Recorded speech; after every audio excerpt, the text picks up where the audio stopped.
Ian, a quite extraordinary playoff final. Can you quite take in what you've just achieved? Not in a moment, no. We spoke about all sorts of things, and we knew the quality that Cardiff had, which they showed. But my lads' spirit, they kept going, they kept doing the same thing. I'm so proud, I can't believe this. This is absolutely outstanding. How proud of you of the way your team have gone and won this game, twice coming back from behind? I think they're learning as a group that they got to believe in themselves. Second half, Cardiff threw everything at us. We still showed signs of not keeping the ball, but first half is, for me, the future. You have to keep the ball.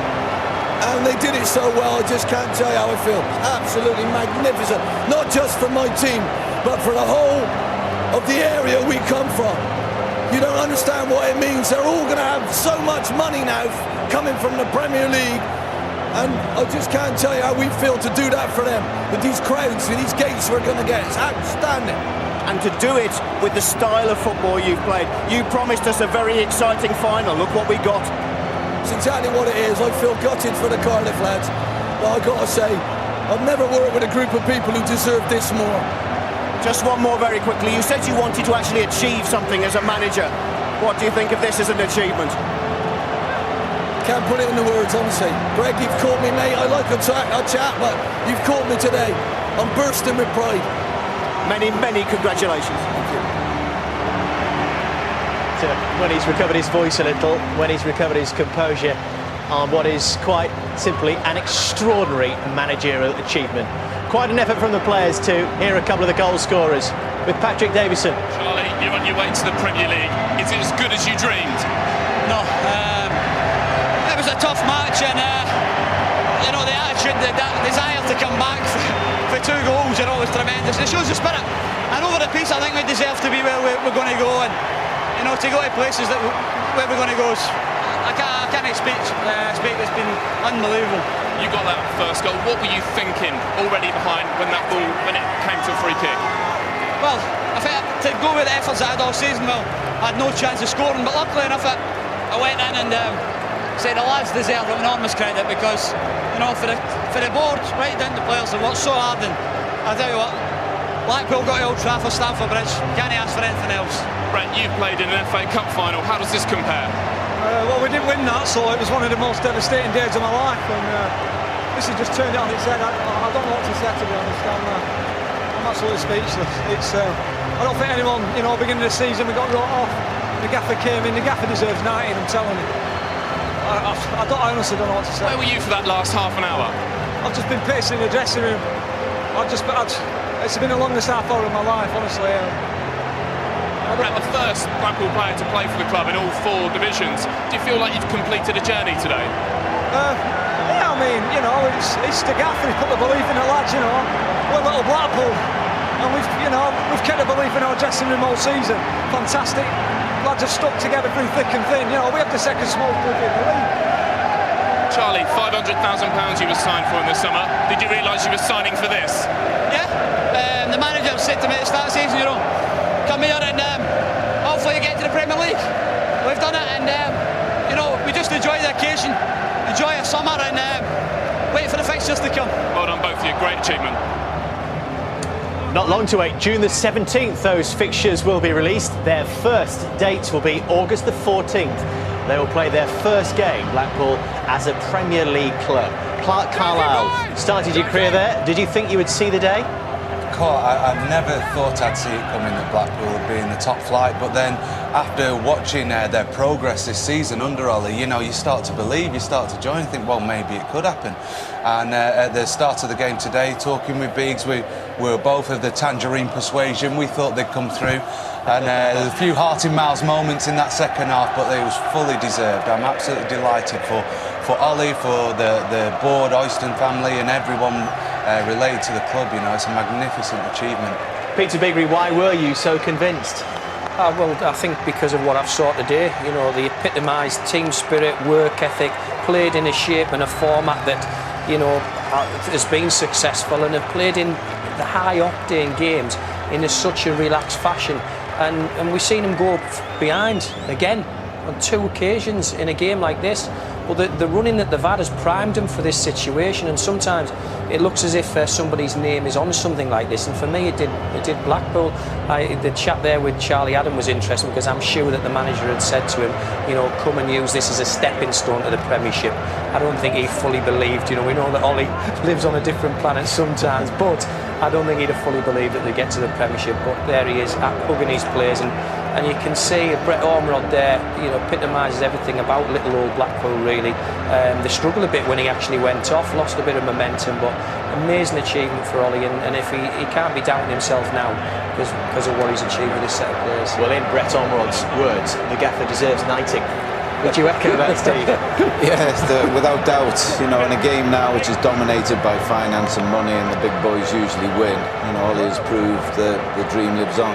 You can form a group of players who have got ability, who have got organisation, who have got spirit and confidence instilled in them by the manager, and you can achieve.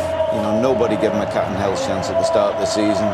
And here they are now, probably the greatest footballing day in their lives, and something they will remember for the rest of their lives, and they'll be heroes in Blackpool. Free men of Blackpool, I'm sure, in the coming weeks. No little ability as well. Peter, were they the best team today? Yeah, absolutely, yeah. You know, it was always going to be a footballing game. I thought they dominated possession, and as I say, after going behind, they never get flustered. They have a tried and tested shape that's stood them in good stead over the course of the season. And interesting that Ollie would have in particular said to them, don't change anything, you know, don't play the occasion. We're here because of a reason, because of our footballing ability and the belief within this dressing room that it came to fruition again today. You made this walk last season, Clark. Yeah, it's such a magnificent walk. I mean, you overcome with emotion, you know, you feel just proud, happy, ecstatic. You'll see the faces of these guys. 10 months of hard toil, you know, it comes down to this, and you're victorious.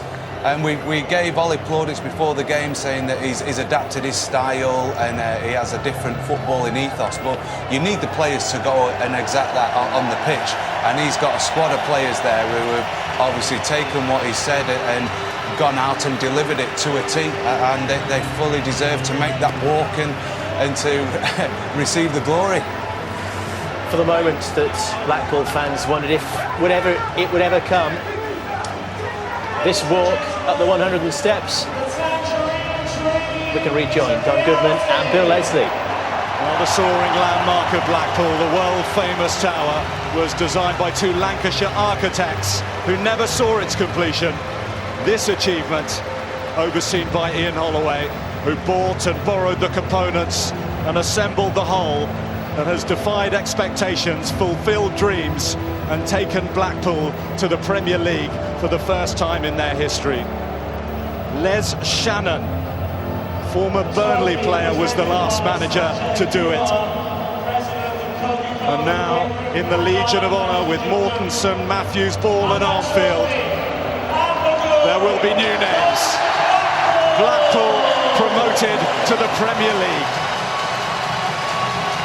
There will be tangerine at Old Trafford. There will be tangerine at the Emirates. And up and down the land, those supporters will have a ball, whatever happens. Go and ask Burnley fans about beating Manchester United. Ask Hull City about winning at the Emirates. Magic moments they could only dream about in decades gone by. The odds are that they will struggle when they go up, but goodness me, they'll get some memories if they come back down. This is not a day, not a time to be worrying about what will happen when you get there. They are just having probably the best days of their lives right there, and they've got to enjoy every moment of that. And what he has assembled there is a real credit to him, and it's a real credit to the players, supporters and everybody connected with Blackpool, and they thoroughly deserve to enjoy this moment. He spent a year watching football, building chicken coops, coming up with new footballing beliefs, and he's been able to put them into practice, backed by the Latvian money of Valery Belikon, the club's owner, and the guidance on the financial tiller of the Oyston family. And now this has been achieved. And I would imagine, Don, it'll still be the best part of the month, probably until that date, June the 17th, when they actually see the fixtures, that they will properly believe what's happened here today. I don't think it'll sink in for a short period of time, that's for sure. And yes, you're right, once that fixture list comes out and they see the dates that they're going to play some of the giants of world football, then it'll sink in. And some of these players who have been journeymen, if you like, around the lower leagues, have been relegated, some from the Football League. And now the man who has made it happen, the magician, the joker, who has come up trumps on the big day, Ian Holloway, a Premier League manager. And as we heard him say before, there is no prouder feeling in the world for him. He's not the tallest in physical stature, but he is a giant for Blackpool. An absolute giant. He went away and he learned lessons, didn't he? He learned valuable lessons, and those supporters right there, they're the benefactors of those lessons. Well, it has been an amazing day for Blackpool. It will be an amazing night for Blackpool. The entertainment capital of the UK is about to really come to life, just like a little piece here of North London. Blackpool promoted to the Premier League. Starting to sink in with those fans. That tangerine sea you can see there, and just starting to sink in here in the studio as well. Steve Coppell, you've done this with Crystal Palace. How is Ian Holloway feeling right now? Oh, you can't say what he's feeling. I don't think he can. It's just a lovely warm feeling inside, and I'm sure at the back of it he's just so drained. You know, he's put so much effort and commitment into this club over the last 10-11 months, shaping the team, and he would have made every tackle, passed every ball, won every header throughout that 90-odd minutes, and now he's got what he's wanted, but he'll be worn out in a very nice way. Message to Swansea player as well, who sadly passed away last week, from Stephen Dobbie. He, like so many of these players, will not be quite sure of where their futures lie, but as we heard from Bill and Don, this is not a day to be reflecting on that really for them.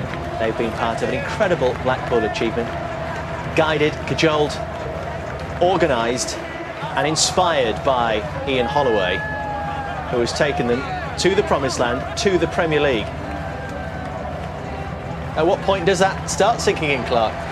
Well, people say like you wait for the fixture list, but it's not even then. It's not until you actually start turning up at these stadia, you know, like Old Trafford and the Emirates, and you're lining up against the likes of Drogba and Rooney, that you actually start to believe, oh, bloody Nora, we made it, were we? You know, but on a day like today, you're just desperate to share the situation, the enjoyment, the relief, the joy. They'll do this lap of honour, but you just want to see your family, you know, because ultimately that's who you work for. You just, you know, you want to make them so proud, and you want to be successful, and you just can't wait to go back there and tell them that you did it. They all want to greet and meet the man who's got them there. He already guided Blackpool to their best league finish for 33 years. Some achievement that was, and we kept saying as the season went on, could they really sneak into the playoffs? They did that on the very last day of the season by holding off Bristol City, while Swansea did manage to win their game. These fine lines. That's all it is, Peter, isn't it, at this stage?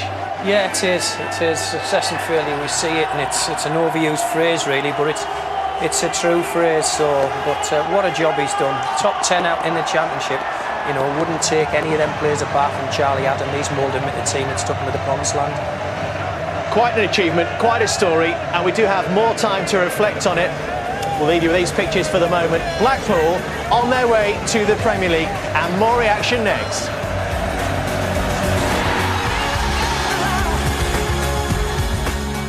Today the story is all about Blackpool, who have defied the odds all season and now find themselves a Premier League side, up there with the very best the country has to offer. Cardiff watching on. Let's get more reaction from downstairs. David Vaughan and Keith Southern with Greg Whelan. Keith, tell it how it feels to go up there, up those steps, and collect the trophy that says we are a Premier League football team. One of the best days of my life. Unbelievable. All the support, and these lads deserve it. They ran through brick walls for this club this season. Unbelievable. When did you as players really, honestly believe you could go on and do something like this? Yeah, we always felt like we had it in us. We always felt we had goals on the team. And credit the boys to keep fighting back, never know when they're beaten. And what an unbelievable day. David, a quite outstanding achievement. How much of this, in your opinion, is down to your manager? He's got to take massive credit for this. You know, he's come in the summer,